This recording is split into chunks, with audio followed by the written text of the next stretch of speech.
kali ini MS Talk Show akan membahas sedikit banyak tentang salah satu UKM yang hits di FE Unsika. Nah, buat kalian yang udah kenal dengan siapa yang nemenin gua kali ini, di samping gua pasti kalian udah tahu UKM apa yang gua maksud. Nah, UKM yang gua maksud yaitu pastinya Tech Center Unsika.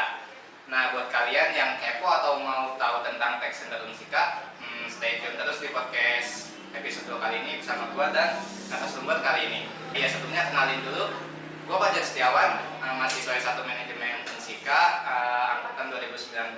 Pada hari ini gua akan ditemenin oleh salah satu pengurus Tech Center Unsika, yaitu Kak Dikdik. Halo Kak Dikdik. Mungkin Kak Dikdik boleh memperkenalkan diri dulu. Halo Sobat Manajemen, perkenalkan saya Dikdik Hardiansa. Saya merupakan mahasiswa manajemen tahun 2018 dan juga saya merupakan pengurus Tech Center sebagai Kepala Divisi Riset dan Pengembangan. Gimana nih kabarnya Kak Dikdik di masa pandemi ini? Alhamdulillah, buat kabarnya sehat ya, kayak tadi yang disebutin, lihat sekarang sehat. Oh iya, Kak Dikdik ini ngomong-ngomong asli Karawang atau perantau Kak? Kebetulan perantau Dari Sukabumi. Sukabumi. Nah Kak, buat kegiatan Kak Dikdik selama pandemi apa ada yang keganggu nih Kak tentang kuliah? Atau kayaknya Kak Dikdik juga lagi KKN ya Kak? Betul, lagi KKN. Organisasi yang Kak Dikdik jalanin juga gimana itu Kak? Kalau bilang terganggu, cukup terganggu gitu ya, karena dengan adanya pandemi ini gitu, kita tuh harus mulai dengan adaptasi kegiatan baru. Iya, pasti. Ya kan, dengan habit baru juga gitu. Nah Kak, ngomong-ngomong tentang Tech Center Unsika itu, mau nanya nih Kak, Tech Center itu apa sih Kak? Lalu tujuan dibentuknya Tech Center ketika awal itu apa? Oke, jadi Tech Center itu adalah sebuah wadah nih yang bersifat kelembagaan yang memang ada di perguruan tinggi, yang punya fungsi sebagai pendidikan, pelatihan, pengembangan, serta juga sebagai pusat informasi di bidang perpajakan khususnya gitu, baik untuk di lingkungan sivitas maupun masyarakat luar. Nah, kalau untuk Tech Center sendiri, kita itu diawasi atau diwawahi langsung sama dengan Direktorat Jenderal Pajak. Nah, kalau Tech Center Unsika ini dibawahinya oleh DJP Jabar 2 yang ada di Bekasi gitu, dan juga oleh KPP Karawang. KPP apa Kak? KPP itu adalah kantor pelayanan pajak. Biasanya ada di kota-kota, jadi per daerah. Tapi semua kota Ada pastinya. Pasti. Iya, pasti ada. Lalu untuk tujuannya tadi ya, kalau untuk tujuan awal banget ya, kalau untuk tujuan awal banget itu adalah di mana bukan salah satu, tapi beberapa dosen di FE khususnya ada Bapak Endang dan juga Bapak Sono itu melihat bahwa mahasiswa itu belajar pajak hanya sebatas teori, gitu kan? Iya. Padahal kenyataannya kita butuh praktek langsung ya Kak? Iya, betul gitu. Sehingga dibentuklah gitu Tech Center ini gitu, agar memang mahasiswa pun diberikan tadi wadah gitu untuk bisa praktek juga. Nah, tapi kalau tujuan kedepannya gitu, tujuan Tech Center kedepannya itu adalah untuk mendorong dan juga sebagai pusat gitu, pusat yang tadi penelitian, pengabdian, lalu pengembangan juga tentang perpajakan gitu, dan juga sebagai pusat informasi di bidang perpajakan baik untuk masyarakat kampus maupun masyarakat luar. Jadi ini tuh salah satu bentuk pengabdian ke masyarakat seperti itu. Lalu dengan adanya Tech Center ini kita juga berharap nih bahwa baik mahasiswa tadi ya ataupun masyarakat luar ini semakin mengetahui gitu tentang hak dan kewajibannya dalam membayar pajak gitu, sehingga nanti pemasukan untuk negara dari pajak itu semakin bertambah. Dan juga lancar ya Kak? Iya, betul. Dengan adanya Tech Center ini diharapkan begitu juga. Selanjutnya kalau boleh tahu, program yang dibuat dari Tech Center itu ada apa aja sih Kak? Untuk program ya, untuk program itu ada lumayan banyak di Tech Center. Mungkin bisa disebutin ya Kak? Bisa. Dan kalau untuk program sendiri itu ada dibagi dalam beberapa divisi. Nah, di Tech Center itu ada divisi edukasi perpajakan, riset dan pengembangan, lalu Kominfo, dan juga divisi organisasi dan keanggotaan. Ada 4 divisi berarti ya? Betul. Nah, selain divisi, kita juga dibagi juga nih, jadi ada kegiatan internal, program kerja internal maupun eksternal gitu. Kalau untuk internalnya sendiri apa nih Kak? Ada lingkar pajak internal, lalu ada buka bersama, ada malam keakraban, lalu ada leadership, olahraga bersama, lalu juga masih ada banyak banget sih gitu. Menarik banget ya Kak. Iya, di betul. internalnya aja Iya. udah menarik. Kalau eksternalnya sendiri? Kalau eksternal itu ada Brevet A dan B. Nah, Brevet A dan B ini salah satu proker andalan. Lalu ada juga pembinaan UMKM, webinar, text center goes to school. Lalu ada juga podcast sama, lalu ada juga MISTA dan ada juga lingkaran pajak eksternal. Serta sebenarnya masih banyak lagi. Di tax center sendiri itu tadi disebut ada lingkar pajak ya Kak? Iya, betul. Nah mungkin boleh di-spoilerin lingkar pajak itu apa sih? Mungkin sobat manajemen ada yang info. Oke, lingkar pajak ya. Jadi lingkar pajak itu kita ada dibagi kan tadi ya, ada internal maupun eksternal.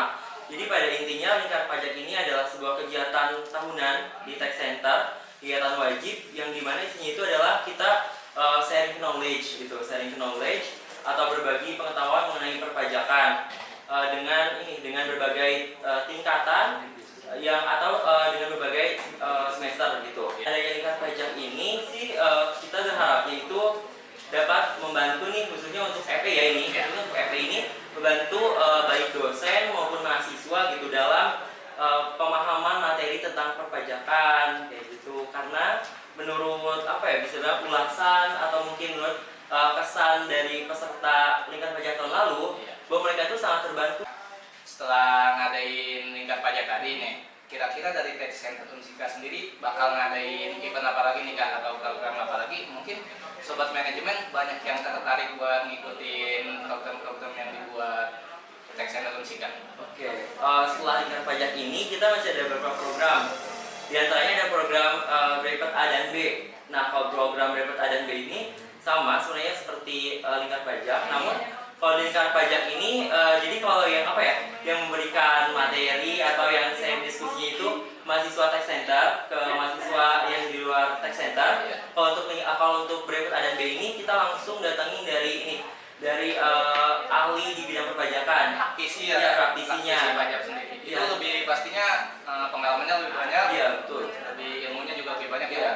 Jadi kalau ini nanti bakal diisinya itu sama dari praktisi dari DJP maupun dari KPP gitu, dan juga ada sertifikat. Sertifikatnya itu ini sangat berfungsi banget buat nanti sobat manajemen untuk melamar kerja gitu. Jadi bisa membantu juga, bisa bantu melamar kerja. Mempermudah. Iya, betul. Lalu yang selanjutnya itu ada juga relawan pajak. Nah, tadi yang disebut ya. Iya, betul. Kalau untuk relawan pajak sendiri itu ini kayak kita tuh kayak semacam mungkin magang gitu, dan juga melakukan asistensi di KPP tadi gitu, di KPP. Nah, jadi kalau di sana itu kita membantu para masyarakat, khususnya masyarakat Karawang untuk melaporkan pajaknya gitu, khususnya untuk PPh pasal 21 gitu. Dan eventnya cukup lama, ada sekitar 1 bulan, dan buat sobat manajemen harus ikutan nih, karena kalau biasanya kan tadi kita cuma teori di lawan pajak ini kita lebih ke praktek, langsung turun ke lapangan ya kan istilahnya. Ada satu lagi nih kan program kita yang kayaknya mungkin ada beberapa nih yang nungguin, yaitu ada open recruitment-nya. Di open recruitment ini nanti bakal ada, biasanya kita di akhir tahun atau di awal tahun nih gitu, jadi bisa pantengin juga mengenai syarat atau mengenai tahapannya gitu kan. Yang pengen bener-bener masuk nih bisa mulai dikepoin, Gak boleh sampai ketinggalan ya kan? Iya pastinya. Jadi buat yang mau ikutan nanti harus bener-bener ya seleksinya gitu, karena kalian biasanya yang daftar itu nyampe 200 lebih. Sampai 200 lebih, dan penerimaan cuma 15 sampai 20 gitu. Berapa persen itu Pak? Ya cuma sekitar Di bawah 10. Iya, di bawah 10. Jadi harus persiapan matang-matang ya buat yang mau ikutan sobat manajemen. Wajar sih UKM gitu ya Kak. Mungkin UKM terbaik juga di FE. Kita lanjut lagi ya Kak. Menurut Kakak nih ya, seberapa penting sih bagi mahasiswa, khususnya mahasiswa manajemen ini sendiri, untuk mempelajari tentang pajak Kak? Oke, kalau ditanya seberapa penting buat mahasiswa manajemen, itu sangat penting banget nih Kak. Karena berangkat dari pengertian manajemen dulu nih. Manajemen itu kan adalah sebuah ilmu atau seni nih yang mengatur, mengorganisasi dan juga mengelola tentang sumber daya gitu kan. Nah, di mana nanti lulusan manajemen itu kan ada prospek kerjanya berbagai macam ya. Ada yang jadi di misalkan staf keuangan, marketing, SDM, bisa produksi atau jadi manajer dan lain-lain. Lalu bisa juga lulusan manajemen itu jadi wirausaha gitu kan. Atau juga misalkan bisa juga ngadain usaha ekspor impor gitu kan. Di mana hal-hal tersebut itu ada pajak yang mengaturnya gitu. Jadi contohnya itu ada di ini untuk pegawai khususnya. Untuk pegawai itu ada di pajak penghasilan PPh pasal 21. Untuk di UMKM juga masih diatur juga untuk penghasilannya PPh pasal 21. Dan juga ada pajak UMKM. Lalu untuk ini ekspor impor. Ekspor impor juga ada nih pajaknya, yaitu pajak PPh pasal 22 serta masih banyak juga pajak-pajak di bidang manajemen juga, kayak misalkan untuk sewa entah itu sewa tempat atau sewa peralatan, ada pajaknya ya.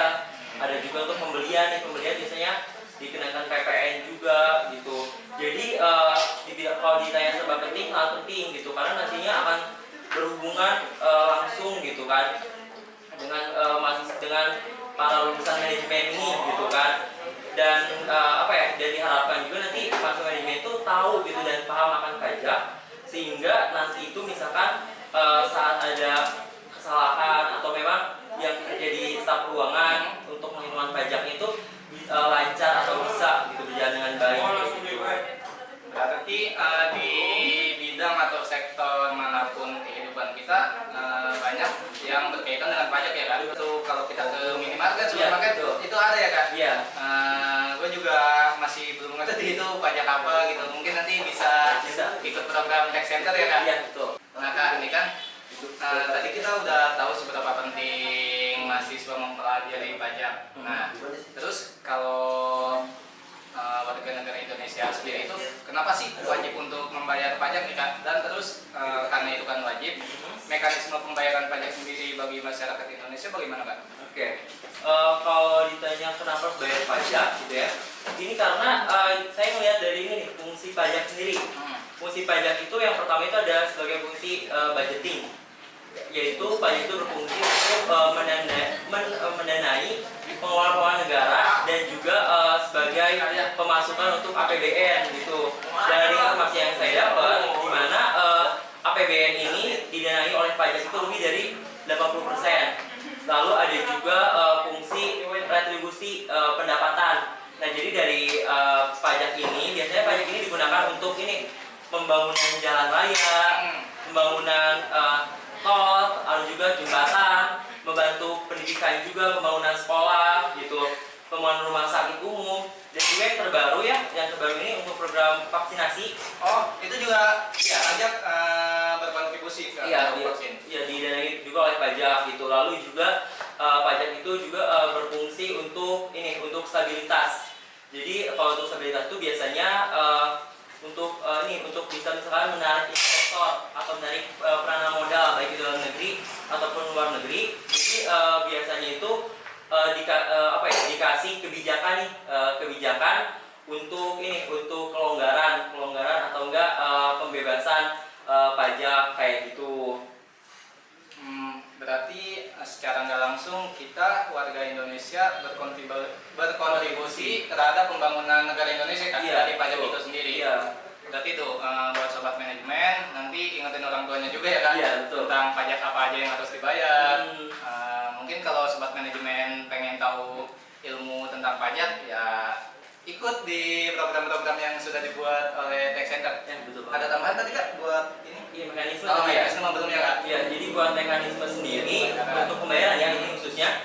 Jadi biasanya kita kalau untuk pembayarannya itu ada websitenya di DJP juga, yaitu kita bisa kenalnya e-billing, electronic billing. Jadi electronic billing itu ada kayak nomor atau nominal khusus gitu untuk besaran pajaknya berapa. Dan untuk pembayaran sendiri ini udah bisa di berbagai platform kayak ATM atau juga internet banking, malah di Indomaret gitu kan, Tokopedia itu udah bisa nih bayar pajak lewat situ gitu. Jadi sebenarnya udah dipermudah gitu untuk pembayaran pajak ini. Tapi tergantung ya, balik lagi yang dibayarkan itu pajaknya pajak apa gitu. Itu yang di e-billing tadi itu pajak apa aja Kak yang bisa dibayarin? Biasanya itu untuk pajak penghasilan, lalu untuk pajak ini UMKM, biasanya itu bisa pakai kode-kode e-billing gitu. Berarti udah sangat fleksibel ya Kak, Iya. bisa bayar dimanapun. Tapi kalau ATM bisa, minimarket, supermarket itu kalau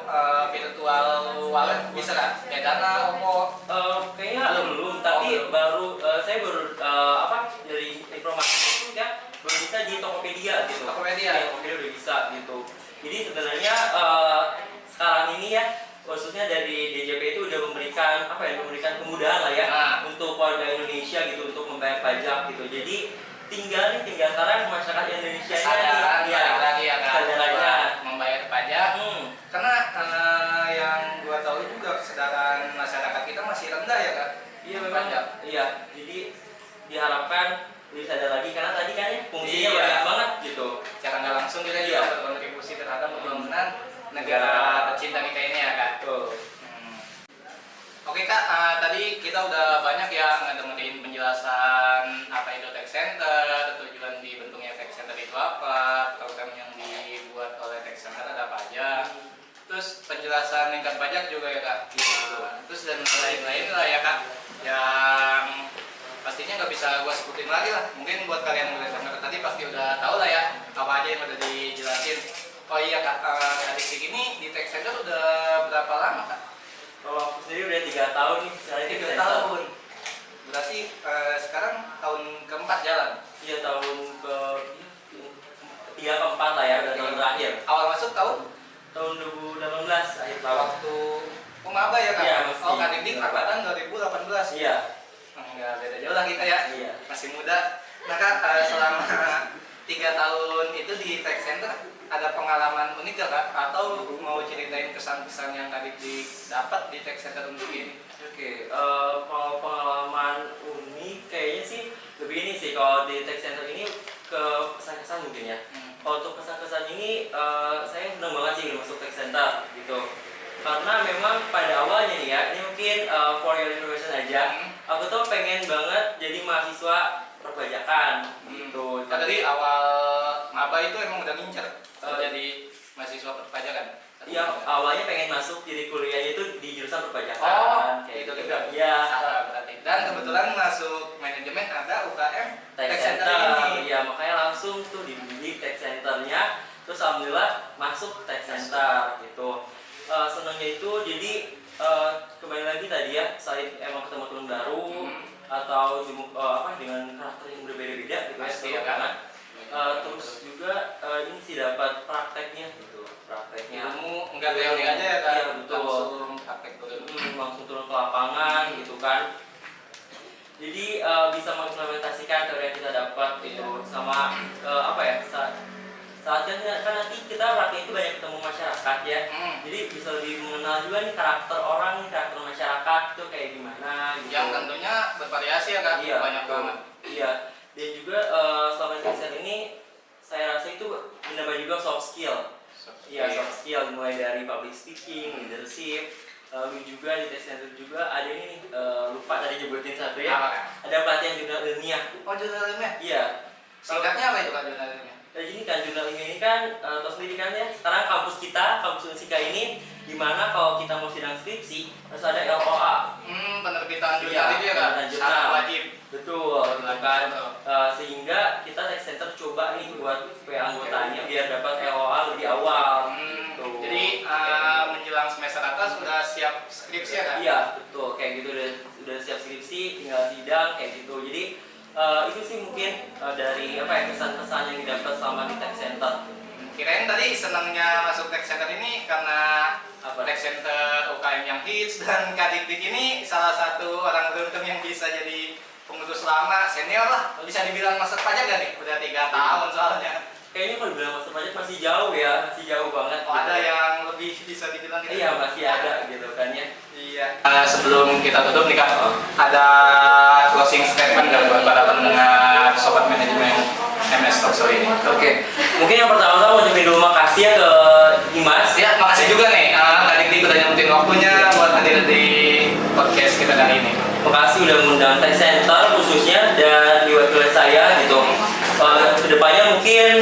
semoga acaranya terus berlanjut. Amin. Ya, dan saya juga sebagai warga manajemen ya, pastinya menunggu-nunggu juga nih acara-acara selanjutnya dari Mas. Iya. Kayak gitu. Dan mungkin untuk para pendengar atau sobat manajemen, terus dengerin episode selanjutnya. Ya kan? Harus sih itu Mas, karena kalian kan anak manajemen ya, wajib lah. Iya, sama apa ya? Sama mungkin dengan adanya tax center, semoga kalian makin tahu hak dan kewajibannya tadi tentang perpajakan. Dan nanti saat memang kalian sudah menjadi wajib pajak, kalian akan menjadi warga negara yang taat akan pajak, kayak gitu. Harapannya berapa ya Kak? Oke Kak, makasih sekali lagi nih Kak udah nyempetin waktunya. Mungkin Kak Dik juga ada kegiatan lain ya, tapi sempatnya buat nyempetin waktunya buat kita ya Kak.